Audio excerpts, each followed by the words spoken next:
go ahead and start with exposure risk in the prep room and dealing with chemicals. So employees are required to conduct an evaluation of their workplace to determine if employees have occupational exposure to infection agents and regulated by the OSHA. Of course, you have to accomplish by application of universal precaution here as stated, and then we have as well as working place controls, and that would be me here. So with working with chemicals, it is a big factor of making sure you have all your PPE on, which would be glasses, of course, your mask, your hands, your gloves, of course, and then an apron. Followed with that, you would always have to follow with making sure all your fluid is properly handled. So when dealing with this fluid here, you would have to mix it with your water, which would be your water here and your arterial solution here. So we'll mix it together in here. And then of course we'll mix it with water to dilute that. And the index we have here, solution formaldehyde, would be a 0.2 index. And then of course you'll get this, and this will mix up with the embalming fluid.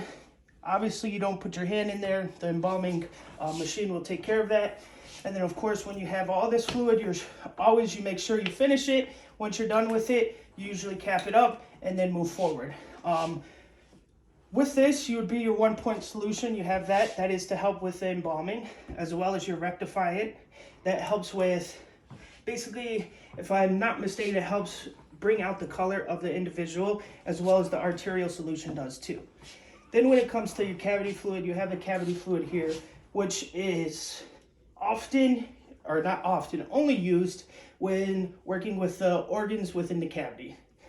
So of course, when using this, you use your tools used for embalming and then go forward. There's a lot of different diseases that can come from working with embalming and working around biological hazards and chemicals. So the best thing is wearing your mask. When wearing your mask, it's really important to show that you're following guidelines. And with that, your mask should always be on. So following that, we're gonna go ahead and talk about the different diseases that can be caught or given when working with embalming.